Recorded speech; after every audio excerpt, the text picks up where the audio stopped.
Hey everyone, welcome back to the channel.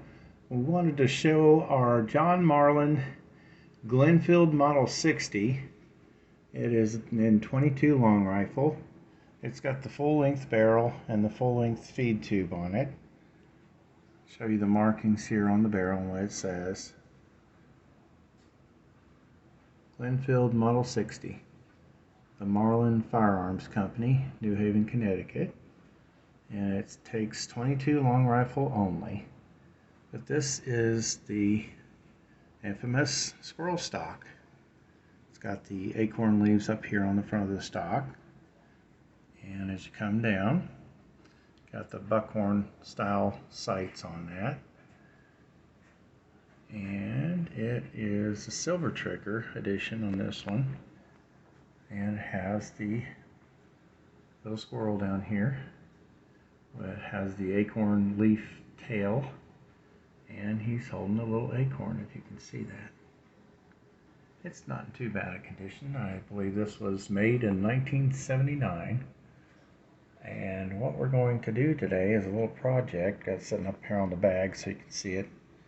But I've got a nice Vortex scope I'm going to set on there. This is the Diamondback, so it has a little bit better glass. And it is a 3x9 variable scope, 40 field of view.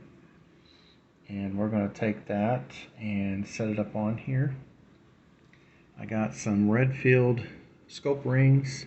It says fits 3/8 grooved receivers. And it is for 22 rifles and air gun rings. And we're going to take our little Outers 51 piece set here, flat grind type, and mount that up here on the grooved receiver on the top. But I did want to show you it is stamped JM there. I can get that to focus. Right here on the barrel for John Marlin. But Glenfield made these before Marlin made their Marlin Model 60s. I guess they really liked the design of it, so they adopted it, I think with a few exceptions. This one does not have the last shot bolt hold open, where it holds open for you to let you know you've shot your last round off. But it's a really nice gun overall. We enjoy shooting it. I really like the extra length on the barrel. And if I'm not mistaken, this one will hold 17 rounds of 22 long rifle. So you could load it up and go squirrel hunting for most of the day, if not all day long, depending on how much you shoot. Bring home some squirrels with you. But I'm going to pause it here and we will start mounting the scope rings first and go from there. Alright guys, we've got the bottom of the scope rings, the bases, mounted up on there. I put the screws opposite of the action, a little more out of the way on this side.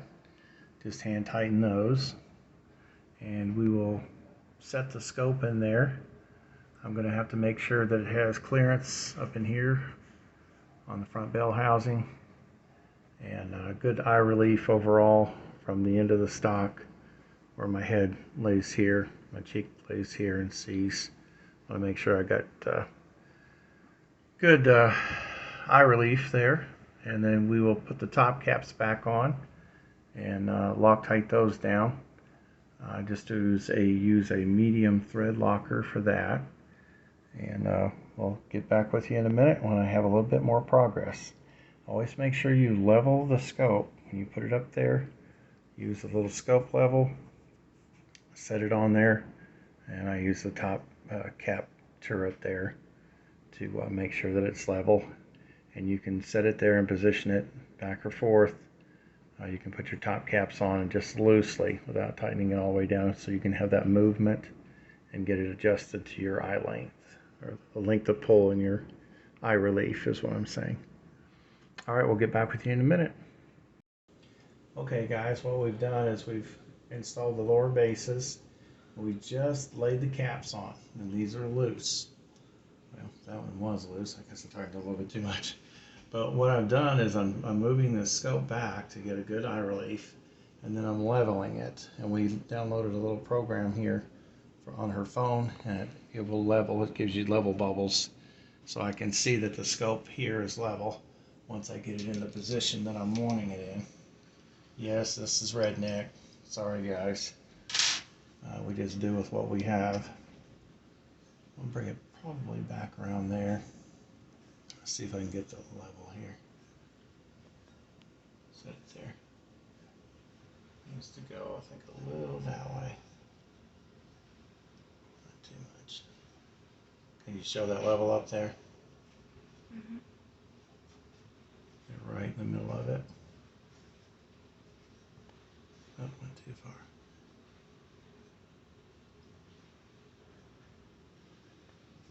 Okay.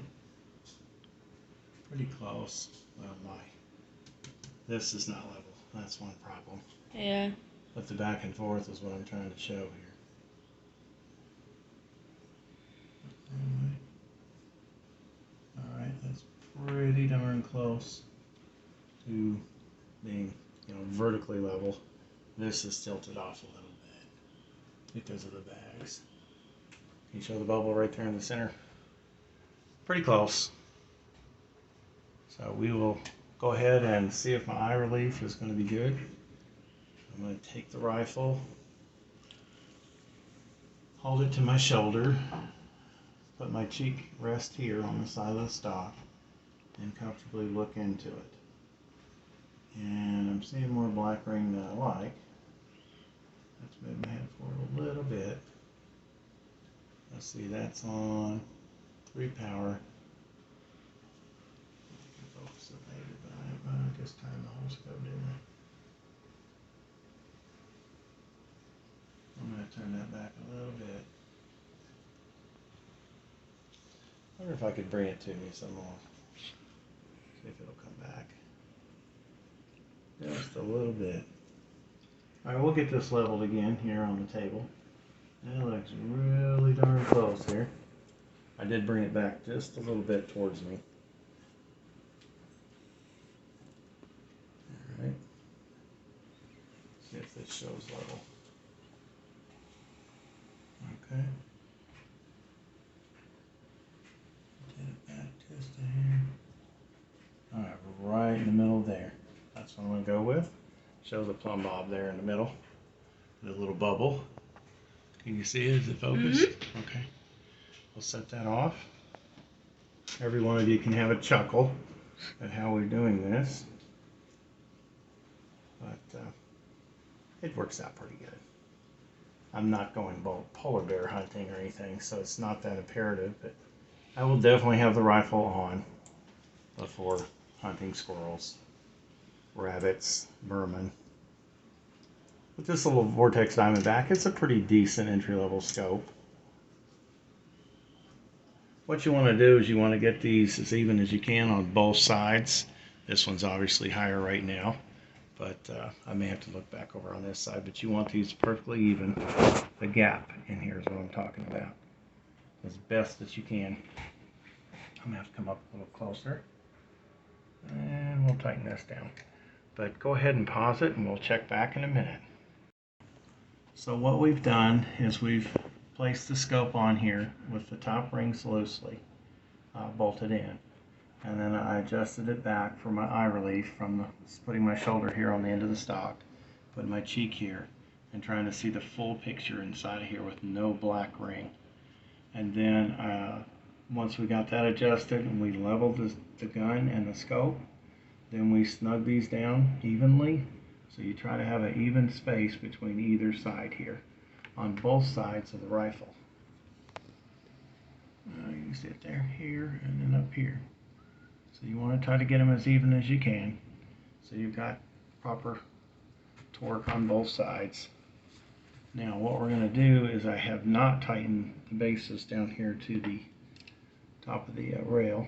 So I'm going to hold the scope and get them good and snug here with my wrench to where they don't walk around. This is only a 22. It's not like it's a 44 Magnum, so they should hold in place and not be running off on us. for years to come. Right, Heather? Yep. All right, guys. Now we got to go out and sight it in. What I thought about doing, and this may not work, but you have a little laser light you can put inside of the barrel, and you point that at the wall maybe 10 yards away, and then by holding this perfectly still in a more level upright position, then you can move your crosshairs to that where the light is shining on the wall out of your barrel.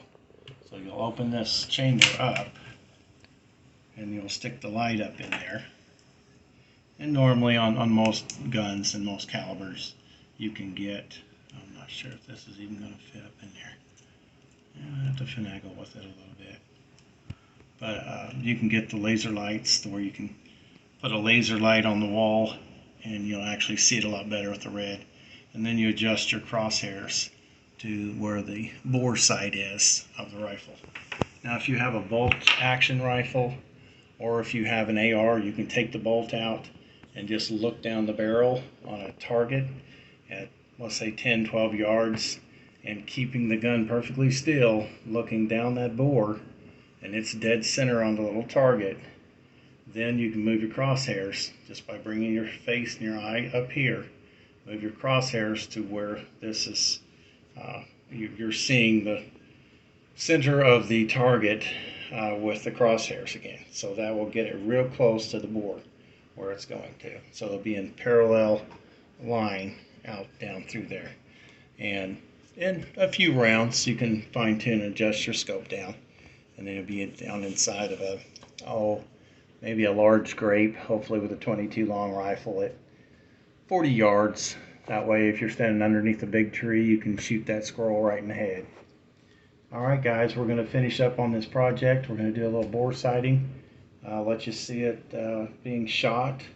And again, I think this was a 1979 model.